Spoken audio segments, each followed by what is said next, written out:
The world of Morse. Hey, hold on a second.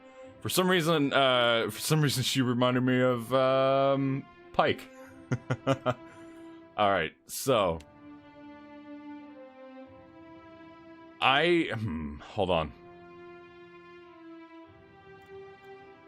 I'm gonna let you guys decide. I'm giving you guys the choice. Do we play as a male or do we play as a female?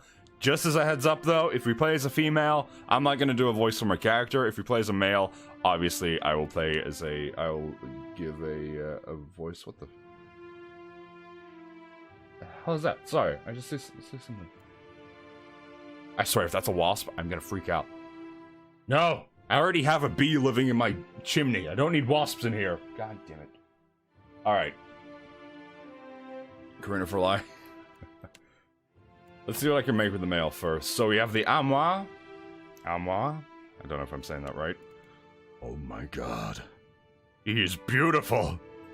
The mighty Amois are the largest of the Keith races and are commonly found in or near oceans. Though not truly aquatic, they have... Oh my god, I swear, that has to be a freaking wasp. Hold on, give me a second.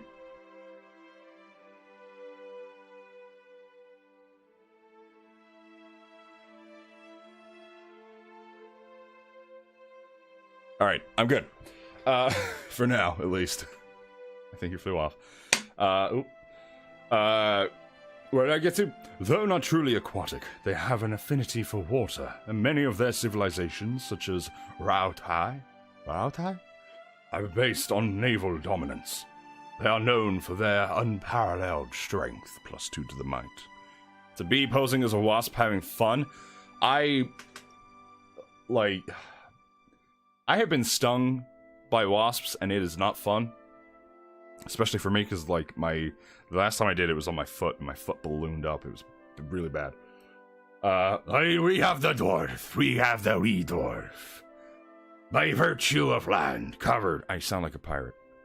Hey, lad. By virtue of land covered and number of colonies settled, dwarves are the most well-travelled race in the world. They are commonly found in the Deadwood and Valian republics. Almost any colonized land, dwarves are known for their great strength and tenacity. Aye. +2 to you, mate. 1 to your constitution. Kind of like D&D. -1 dexterity. Although I don't... do you get a negative on dexterity in D&D? I can't remember if you do or not. I don't think Carlisle... No, well, Carlisle doesn't. Carlisle is very dexterous. Camille, though? I don't think Camille had. So right now, obviously, you know, you guys know me. My favorite has to be the dwarf. Just saying. Just... Elves are the dominant race in the Ear Glanforth. And the whites that wends are extremely common in the Deerwood and Adia. Elves are known for their speed and intelligence, as well a commonly isolationist nature. +1 to dexterity and 1 to perception. Legolas, what do you see? What do your eyes show you? Let me scroll up. Feminine male? Maybe a feminine male. Godlike. The godlike are children of the Keith, civilized races, who have been blessed with physical aspects associated with the gods, though some do not consider it a blessing. These aspects may take many forms, and often come with mystical powers. Aberrant head shapes are typical, and godlike are unable to wear protective headgear, as it is near impossible to find anything that fits, unless you get a custom made, just saying. Because of their unusual nature and their inability to reproduce, godlike are often viewed with fear and wonder. +1 dexterity and +1 intellect. Then you got the human. Humans, commonly called folk, are the most common race in the Deerwood, the Adir Empire, Old Valia, and the Valian republics. Though not as large as the towering Amois, humans are known for their strength and willpower. +1 might, +1 resolve. And the Orlan. Oh my. This is a hard choice now. It's either a dwarf or an Orlan. Orlans are the smallest of the Keith races, though many cultures don't consider them to be civilized at all. Also notable for their large ears, two-tone skin, and hirsute bodies. Olans are commonly found in Ear Glenfith, the Examital Plains, and parts of the Deerwood. They're known for their mental intensity and sharp senses. -1 might, +2 to perception, +1 resolve. So, human, I think everyone agrees. Humans are pretty boring to play as, even in D&D. I've never played as a human character before. This is just my personal opinion, though. I know some people that do enjoy playing as a human. The godlike.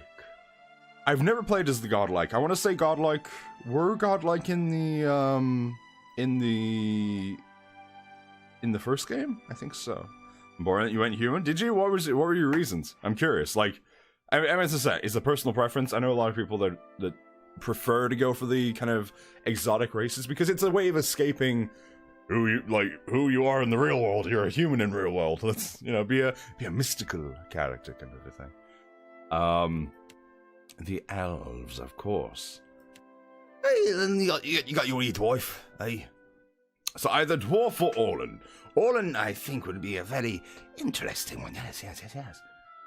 It'd be an interesting one to RP. I would love to. I know this was brought up yesterday during D&D, in the Q&A Dustveil session.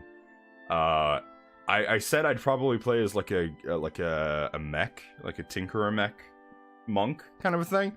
But if I could play as an Orlan, hell yeah, I'd play as an Orlan.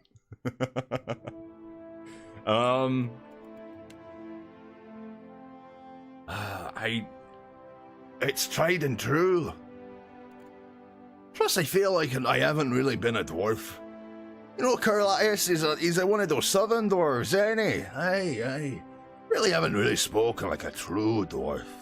Got into the blood and the grit of it all, eh? Gamil, my old friend. Get on! Alright. Let's go with the dwarf. Let's be the dwarf. A boreal dwarf. Most boreal dwarves. Enutanak. Yeah. Live in the remote southern island of Nasitak. Probably saying these wrong, to be fair. I'm sorry if I am.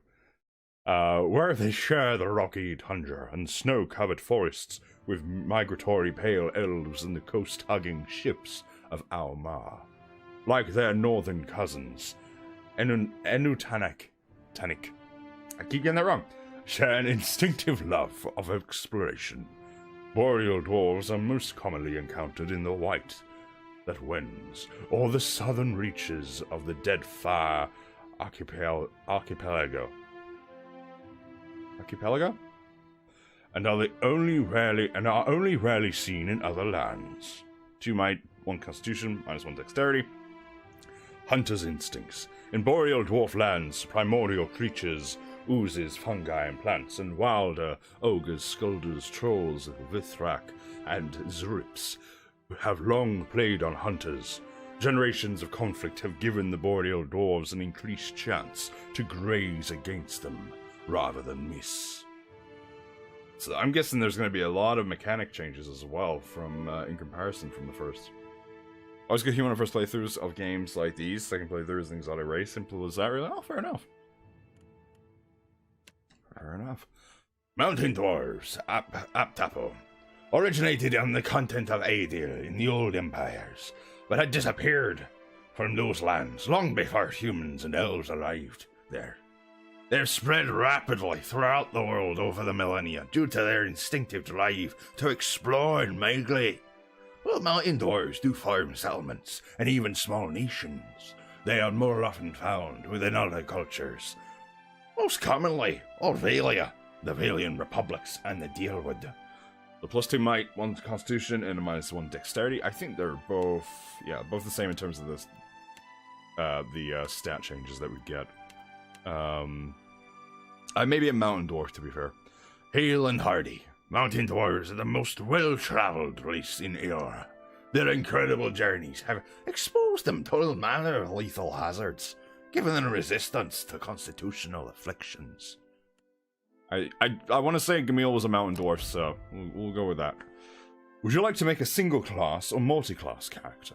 Single-class characters are entirely focused on their chosen class. They gain access to higher-level powers more quickly. Multi-class characters can select powers from 2 classes, but gain access to higher-level powers more slowly and cannot access their class's highest-level powers. I know it's multi-class, not recommended for new players. What do you guys think? What do you guys suggest? Because I think it'd be cool to have I don't know. What classes are there again? I want to say they're going to have the standard Ranger, Rogue, Barbarian, and such like that.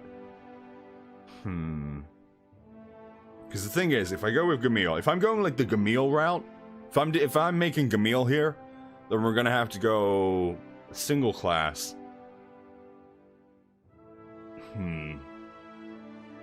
For first time, single sounds better, but don't know what classes there are even. I don't know if I can change. Can I go...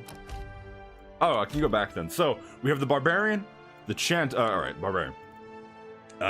Brutes, madmen, berserkers. Though city-dwelling people often use the term barbarian with a dose of disrespect. These rural warriors are respected by their communities for their ferocity and fearsome presence on the battlefield.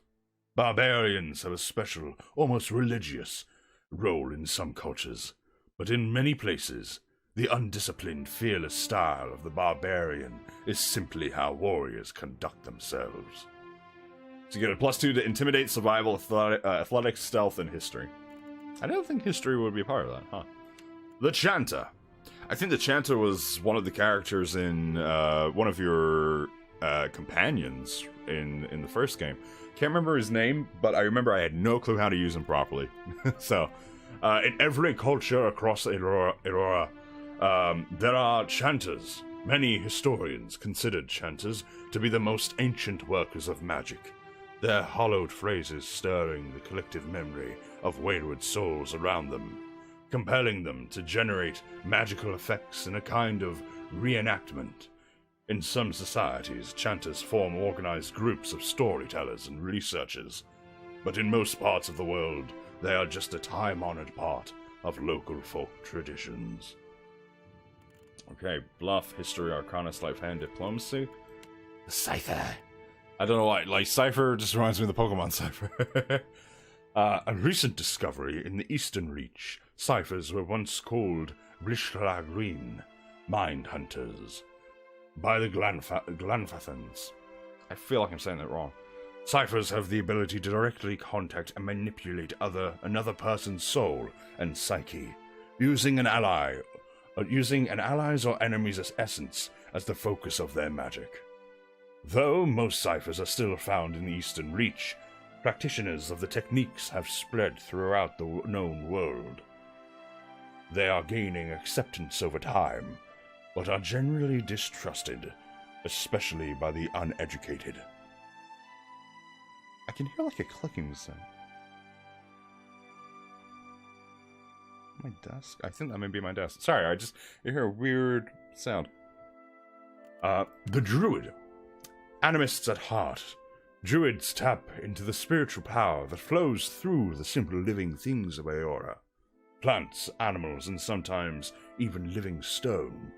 While not necessarily religious, Druids do have a reverence for the natural world, and a keen interest in understanding its mysteries.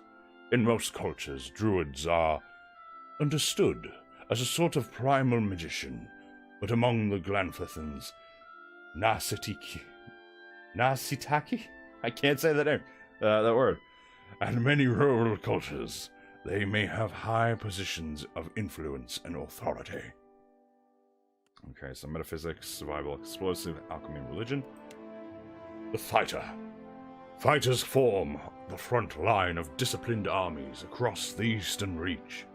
Though they are most commonly found in cultures with an organized martial structure, fighters can also be encountered as wandering mercenaries, bodyguards, and other types of sellswords. The common element that unifies fighters is their heavy focus on endurance and melee defense. Is the gameplay of this comparable to Divinity Original Sin? I guess you could say that, to an extent. I never played Divinity myself, I saw a very little bit of it, but hold on, sorry, I can see that wasp again. I'm surprised it hasn't tried to sting me yet.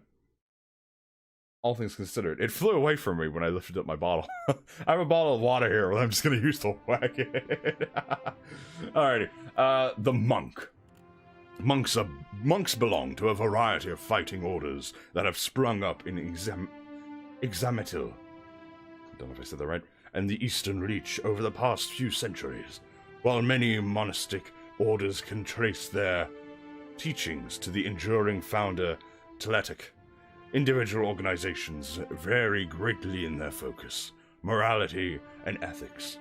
Common folk respect the incredible discipline of monks, but see them as an odd, unpredictable bunch who may not be entirely sane. Even mercenaries and other adventurers aren't sure what to make of them. We have the paladin. Paladins are martial zealots, devoted to a god, a ruler, or even a way of life. They can be found in any culture where a fanatical group of like-minded individuals have formed a warrior society dedicated to advancing their cause. Among those aligned to their worldview, paladins are viewed with respect and admiration, if a bit of fear. Many paladins hold leadership positions in armies and mercenary companies. But in the heat of battle, their fanaticism often overrules the chain of command and common sense. Desuvault. Priests are devotees of Aurora's deities and practitioners of religious magic, while all priests dedicate themselves to specific gods.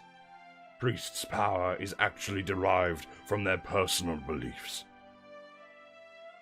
In contrast to most paladins, priests tend to focus on philosophy, teaching, and the relationship of religious organizations with the common folk. The reception of priests in any given part of the world depends largely on how their god is revered or reviled by the people who live there. The ranger. Rangers are warriors of the woodlands and masters of the hunt. Always partnered with soul-bonded animal companions, they can be found in wild spaces all over the world. As their lifestyles often tend toward independence and isolation, it is rare for rangers to become an integral part of a large fighting force, though they are often employed as scouts and guides. With the rogue. Rogues are vicious killers, feared for the brutality of their attacks. They can be found as often in dark back alleys as the heart of battlefield skirmishes. Though unpredictable and undisciplined, rogues are commonly used as shock troops or as part of a surprise assault, their withering attacks breaking enemy ranks and morale. Rogues tend to congregate in large numbers in cities where they can be steadily employed as mercenaries or hired muscle. And then finally, the wizard. Oh, yes, wizards. The masters of academic magic. Wizards are students of arcane traditions that stretch back beyond the boundaries of recorded history. Wizards are a highly organized group, often forming academies, even, or guilds devoted to research and development in magical studies, and tend to favor environments where inquiry, experimentation, debate, and the dissemination of knowledge are encouraged. Many accomplished wizards eventually become known for their eccentricity, their egos, and their unquenchable interests in all things arcane and occult. So obviously, we're going barbarian. Maybe at the top of the list, but there's a reason. Gamil was a barbarian back in Storm King's Thunder, so we gotta stay tried and true to the barbarian. Although I didn't see the ability. Oh wait. Alrighty. We got barbaric yell. It's one rage. You have to go Barbie if you're a dwarf. I don't know about that one. How you doing, First Clone? Oh. Alright. Let's make Gamil. So, his subclass, we have the Berserker. giving themselves over entirely to their rage. Berserkers lose themselves in their frenzy. I was gonna do a lose yourself reference, but it's fine. They become oblivious to their own well-being, their carnage affecting both friend and foe. Though highly respected by their communities, berserkers often live solitary lives. Many are haunted by their own anger, and the damage it causes to those around them. Frenzy grants the tenacious and hardy inspirations instead of the strong and fit. Gaining significant hit to crit conversion on melee and carnage attacks while frenzied. The penalty confused while frenzied, and cannot see health while frenzied. Oh god. Takes raw damage continuously while frenzied. Alrighty. Corpse Eater. Often loathed by their enemies, Corpse Eaters consume the flesh of the fallen foes to gain their power. No mere cannibals, the Corpse Eater must conduct their rites in the heat of battle. Outside of their communities, Corpse Eaters are often misunderstood as desecrators of the dead. In the minds of Corpse Eaters, consuming the flesh of an opponent honors them and their sacrifice. Bonus. Gains Flesh Communion. Target a hostile deceased kith, wilder, or beast to devour their corpse, healing the barbarian and granting them rage. All rage abilities have increased in cost by 1. Alrighty. The Mage Slayer. Mage Slayers are typically from isolated communities that have little exposure to academics of any sort and have a general distrust for magical arts. The exposure they do have is usually hostile, and Mage Slayers are trained to deal with them in the most efficient way possible, swearing off the use of many magical devices. Mage Slayers inure themselves to magical efforts to better fight spellcasters. Successful melee weapon attacks add spell disruption to the target, causing wizard, priest, druid, cipher, and chanter spells to have a chance to fail when cast. Gain passive spell resistance. Cannot use potion or scrolls. Oh wow. Passive spell resistance affects friendly and hostile spells. Oh, okay.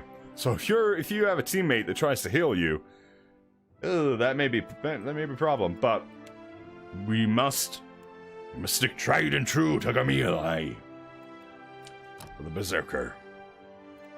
Oh wait, no. So we can either go with the Frenzy.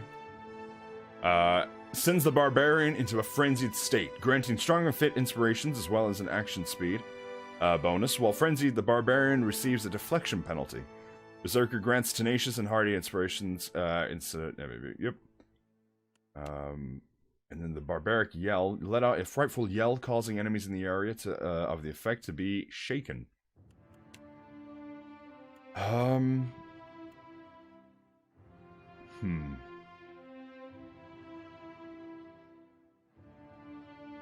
Confusion by frenzy? That seems impractical when you try to keep the heads of friends on their shoulders. Hey, I mean, that technically can happen if you go into a blind rage, which is what Garthus had, actually. Garthus went into a blind rage, which nearly, well, depending on how I went about it, I could have potentially killed Bigglesby at one point.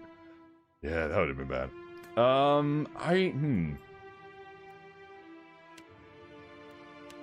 I think I may go with the Frenzy, because that is what Gamil had, so yeah, let's go with that. Alright, 15 points. Oh god, alright, so I'm gonna have to think of this like it is D&D, in a sense. I want my might and constitution to be high. Dexterity.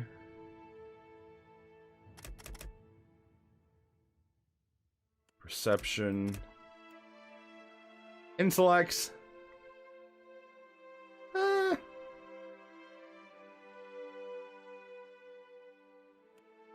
can just take him down. Resolve. 2 in there. Intellect I'm gonna leave at 10.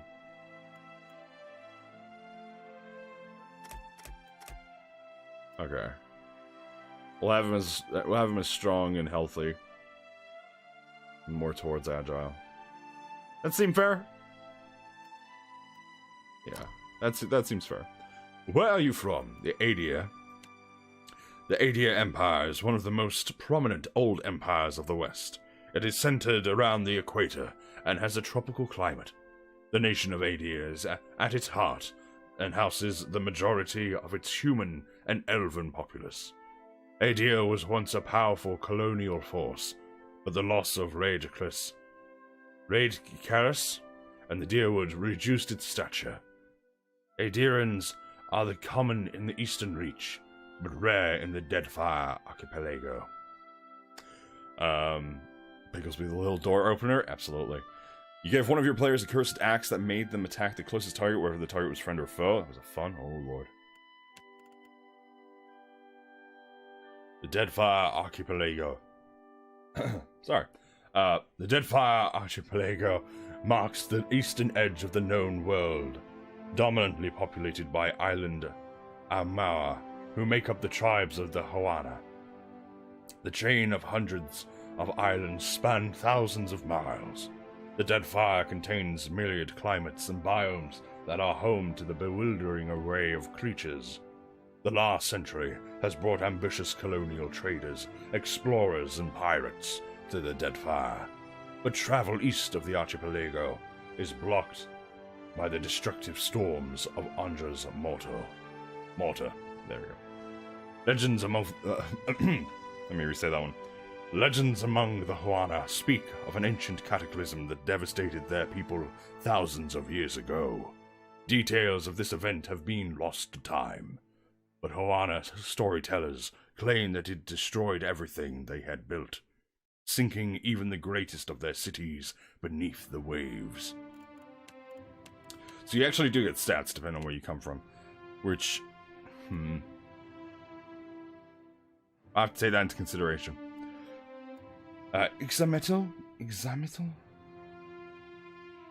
I feel like that is Exametal Plains. I don't know if I'm saying these names correctly though. I'll have to research it. Located north of Raidcaris in the Eastern Reach, the Exametal Plains are a large expanse of fertile savannas that are extensively farmed by savanna folk and Orlan residents. The Exametal culture is one of the oldest in the world, though one of the least imperialistic, having spread out little over the past several thousand years. Exametal society places a strong emphasis on learning and scholarship, and honors their philosophers and literati. Just as a heads up for everyone as well, reading is an incredible asset to have as a voice actor. Being able to read is super handy. Like, read books, read anything, read everything. Like, that's why a lot of fantasy books and everything are huge, if you read them, because of all these really, all these words that have, like, complex pronunciations and such. It helps you with being able to pronounce. At least it's easier to pronounce than Migzivpitirke? I don't know how to say that. I don't know. As well, I can't speak Polish or anything. I've tried, I can't do it. Once the crown jewel... Oh, the old Vaelia. Once... Sorry, taking it back. Once the crown jewel of the southern seas, old Vaelia is now the crumbled remnants of an empire of warring merchant nations, counting many humans and dwarves among their rank. The old Vaelian countries are still forces to be reckoned with, and are proud of their rich cultural heritage. The southernmost of the old empires, old Vaelia, suffered a similar fate to their northern neighbors, the Adrians, in losing their most prosperous colonial territories, the Vaelian republics. Many old Vaelians in the Deadfire archipelago are associated with the Principi Sen Patrena, a vast coalition of pirates. So also, there's a new feature in this, which is you have your own boat, I believe, which I have not played. I've not experienced that part just yet, so it's going to be interesting to learn. The Rautai, the powerful naval kingdom of Rautai, is dominated by coastal Amoa and ruled by Ranganui. Currently the most prosperous of the old empires, Rautai has expanded aggressively into the Deadfire archipelago, to secure natural resources that are scarce in their native storm-torn land. Though folk, dwarves, and orlans can be found in the Rathai, most are merchants or remnants of the old kingdoms Rathai conquered when they seized power centuries ago. Legends say that the Rathaians come to their land from the Deadfire archipelago in the wake of a terrible cataclysm, though the details of that event have been lost to time and the imagination of storytellers. The Living Lands. The Living Lands in the mountainous region of a large northern island renowned for its diversity of plant and animal life. Its weather is unpredictable, and its ecosystems vary dramatically from valley to valley. The Living Lands are home to an assortment of races in a variety of colonial and independent settlements. I feel like that would be probably where the dwarfs would live. Maybe. The White That Wends. A large, cracked southern expanse of polar ice, the White That Wends is home to pale elves and small colonies of daring explorers, outcasts, and adventurers.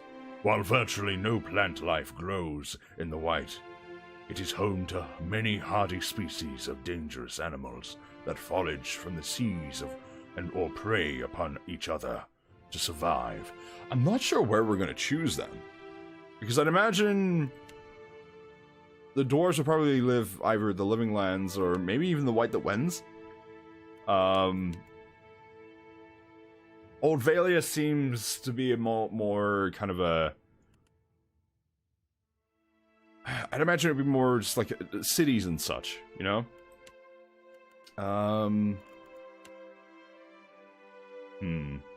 What do you guys think?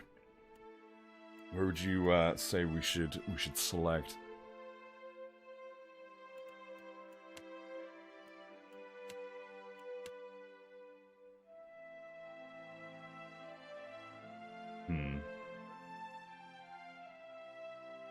I'm thinking maybe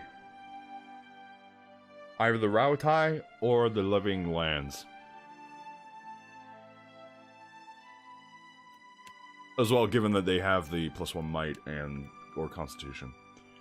You went with Pale Elf and the White That Wends, so I'd say Living Lands or Deadfire. Potentially, Living Lands, it kind of seems like it would be good for anything. I would agree, either that or the Rautai. Let's go with, like, my constitution's already pretty high, and plus I probably will need the +1 to might, depending on how much that really helps.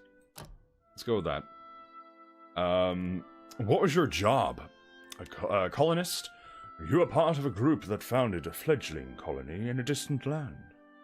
A drifter? You never quite fit... actually, Gamil was a drifter. For anyone that watched Storm Kings, he was a drifter. He was a drifter, but he was technically a outcast from his old home. Oh man, I remember all the background I wrote for Gamil. Oh my. You never quite fit in, no matter where you go. Each new town is just a place to rest briefly before moving on to the next. You're more comfortable on the road, traveling the world. Explorer, you find the siren call of the horizon irresistible. You cannot help... Hey, it's Jack Sparrow. Bring me the horizon, mate. You cannot help but wonder what lies beyond the next hill or wave, and you've built your life around finding out. The hunter. You live for the thrill of the chase, whether for glory or for sustenance. You have made your living taking the lives of wild creatures. The laborer. Your life has been spent in the study of your craft. You trained and prepared, hoping to hone your skills and ply your trade. Elder, how you doing, by the way? Hope you're doing well. Give me a how's it your character. That's how you found this channel. Oh, really? I know that's a lot of people how they found me through Storm Kings. Good old Gamil. The mercenary. Blade and battle is your way of life. You solve your problems by pulling out your weapon and applying force. And the merchants, you've traded goods from all over the world, pairing items with buyers of all kinds. And the scientist. The rules that govern the world are a set of alchemical formulae, to you waiting to be discovered and manipulated. I want to say, Drifter?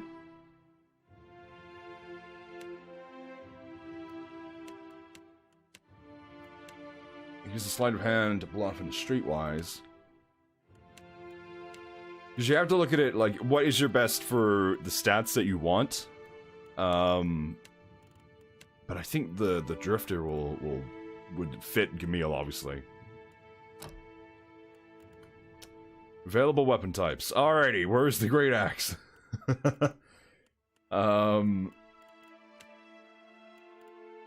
Oh god, I'm not gonna read all of the each individual item. Just know that there is the Arbalist, overbearing shot, the crossbow, the hunting bow, and the war bow. Arquebus, blunderbuss, and the pistol. The scepter, the rod, and the wand. The dagger, the battle axe, the club, the flail, the hatchet, the mace, the warhammer, the sword, stiletto, spear, saber, and rapier. Then you have the shield, small shield, medium shield, large shield, alright? And the two-handed istuk, the great sword, morning star. It's a shame they don't have like a great axe. Huh. A pike, the poleaxe, and the quarterstaff.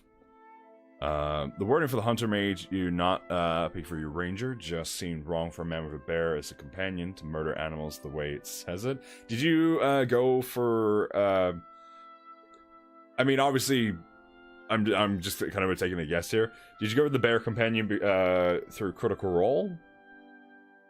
Poleaxe all the way. I don't know if that would technically count though. Because, like, you guys know Gamil had his great axe, but that was a great axe, not a poleaxe. Proficiency in a weapon or shield grants access to a modal ability for use with the associated item type. These abilities are situational and may be turned on or off to meet the tactical needs of a battle. There are no penalty for using a weapon without the corresponding proficiency. A character who is not proficient in a weapon only loses access to the associated modal ability. Engaging threat. Fight defensively with your poleaxe, trading damage for increased engagement. Actually no, I went with the bear so you could tank, and you think the poleaxe is more or less a great axe in game. Could be wrong though. I mean, nothing is stopping me from using any other weapon, obviously. It's just if you want proficiency in that weapon.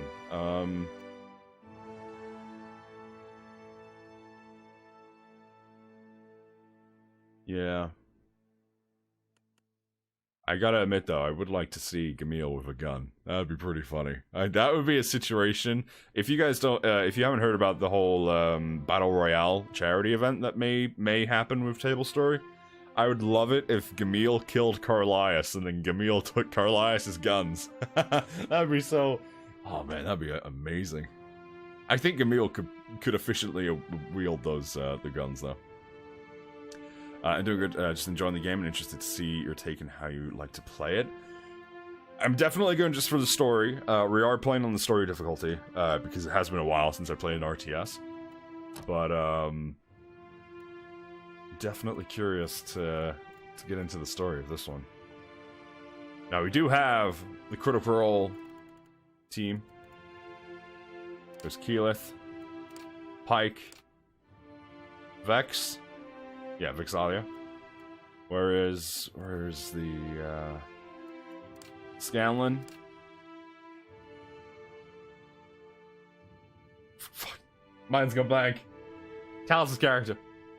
Oh my god, Grog!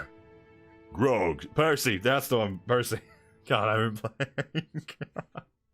I'm sorry. And then, no, that's Scanlan. Who are you? Or you just maybe another one, and then there's Vax.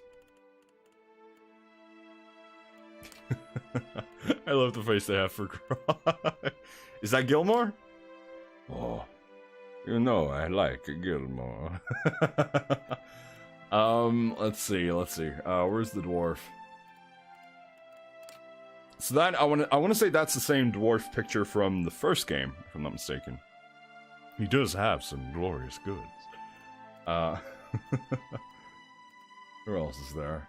I know you don't exactly have to have the same. Obviously, you can choose whoever or whatever looks coolest. Ooh, that kind of face just looks like it just screams Loki to me. Anyone else get that vibe? Like the trickster god Loki. Loki. All right. I don't know which one to choose.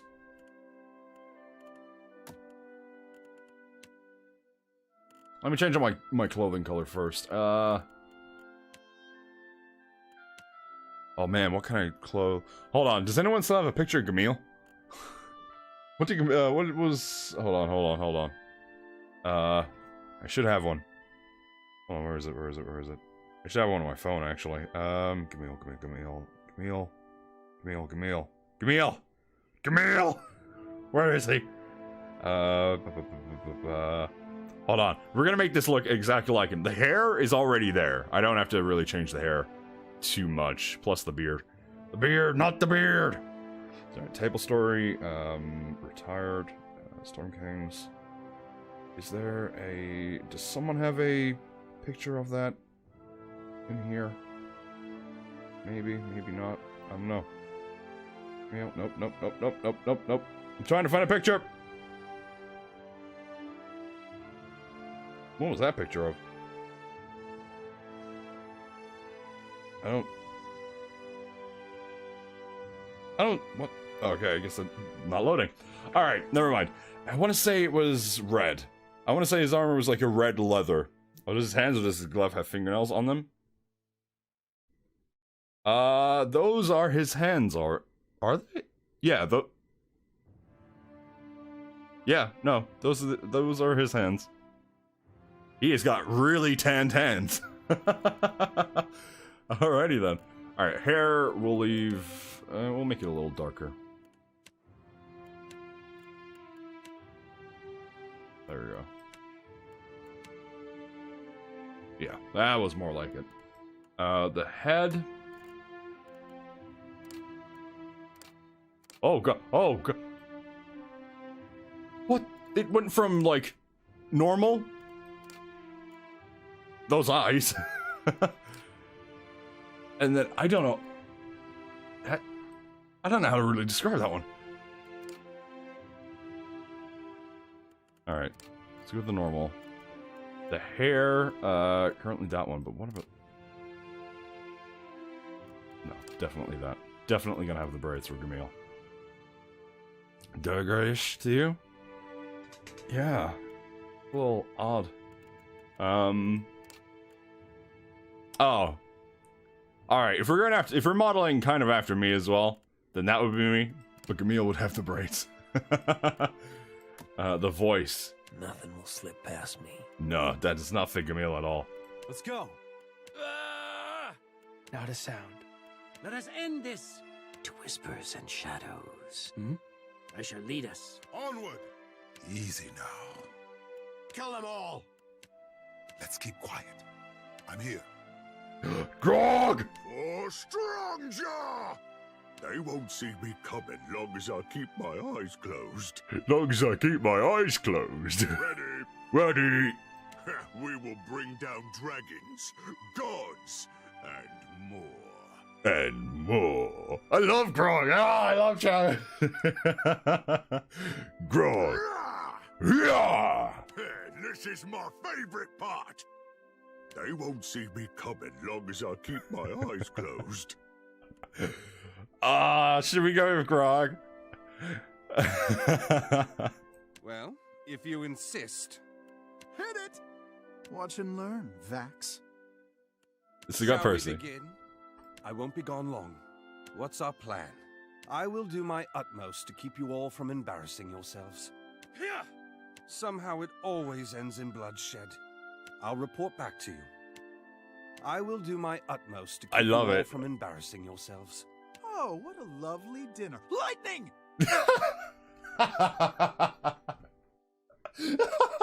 Oh, how lovely! Lightning! Time Sneak on. You need me, don't you? I've always said I'm a leading man. Attacking effort 1. Time for some good old-fashioned ultra-violence. So really something up. He is amazing. Once more into the breach. Oh, Gilmore! Are you sure my beard won't give me away? Won't give me away. Something you need? This party is now officially sponsored by Gilmore's Glorious Goods. Let's get started. Liam O'Brien, oh my god. His voice, just saying, when I hear it, whenever I hear his voice, I always hear, War. No. Yeah, War. From, Darksiders. And so good. I am your eyes and ears. I am your eyes and ears. Show me. You seriously want me to lead? Also, This is going to be an interesting night. League of Legends, he voices a character, Yasuo? Yasuo, I think, right? Another for the queen. Like a shadow on water. Yes? That is the American definition of quiet. Here we go. The shadows and I have an understanding. I'm here. Alright, Out of my way! let's go with Grog. Let's go. Nice and slow. Yeah? Show them how it's done. No prisoners. No, we're going with Grog. Favorite part. My favorite part!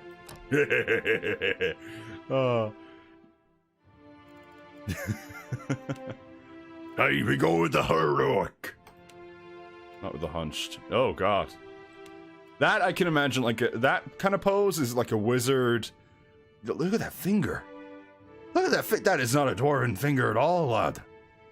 That is a rather... That's a pointy finger. That's like a wizard human.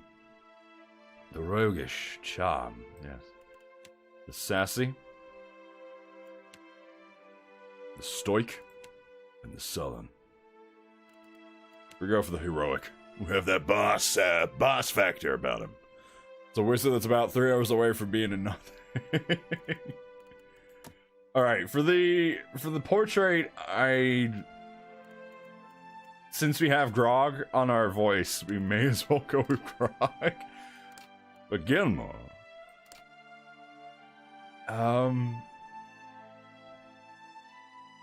We may as well go with Grog. Right? Yeah. Yeah. Why not? Sure. Alright. Now. Here's Gamil. Man, it feels slightly nostalgic to be creating a character again in Pillars. As well as making Gamil. Because I technically made Gamil back in Pillars 1. And that was even before D&D began, so... So Gamil, first level barbarian. Class, barbarian berserker. Power source rage. He is a dwarf, mountain dwarf to be exact. And he's from the Living Lands. He's a drifter. Alright, Twitch is this small company that nobody knows. There were sarcastic things to say before. I still can't stay chairman for more than 30 minutes without losing connection to it. I think they're changing a lot of the back-end services. A lot of their infrastructure may be updating and such. So there's going to be a little bit of glitchiness for the next month, I'd imagine, whilst they update everything. I can only imagine they probably have some form of update to announce. I know they're removing the the pulse feature and the channel feed and everything, so yeah. Health is 29 out of 29, accuracy main hand 2, yep, offhand 2. Defenses, deflection, fortitude, reflex, and will. I'm good in my fortitude then, so it's relatively fine. Alright, so my abilities so far: Battle Axe, Bleeding Cut, Pole Axe, Engaging Threat, the Frenzy, Carnage, and Berserker. And I have not a lot of active skills apart from Sleight of Hand, Stealth, and Athletics. And the passive skill is Bluff, History, Intimidate, Streetwise, and Survival. Go forth now, Watcher, as my herald. Know that I do not give you this title lightly. When the time comes, you will have the power to reveal the souls that cling to you, to open the gateway from the in-between, to the waking world. I just noticed the little grog. Find Aethys. Learn his plans. That's awesome. When I have cause to talk to you, I will summon you. With a quick gesture of her hand, you feel a sharp pain in what would be your chest. The pain continues, intruding deeper into your soul. Looking down, you see a small lump of darkness roiling within you. The darkness lingers there, but the pain abates and fades entirely within the span of a few seconds. I'm also going to do sound effects as well for anyone wondering. A chime. Do not fear, Herald. It will not harm you unless you choose to cross me. I trust it will not come to that. Oh. Her gauntleted hand gestures to the dwarf, hovering nearby. The dwarf nods, contorts his face with his odd smile, and gestures to a new door. Alrighty then. Can't search anywhere, can I? Nope. The creases of the dwarf's face tighten into a smile as he gives you a courteous nod. Is he gonna follow behind me again? Nope. And off we go into our new journey.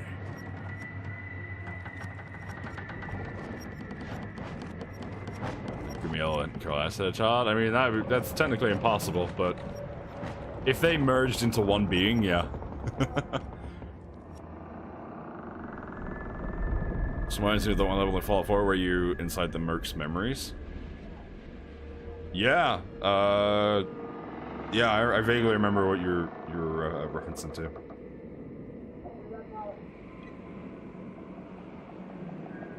Oh. I have to get in, I have to, like, just poof into my body kind of a thing.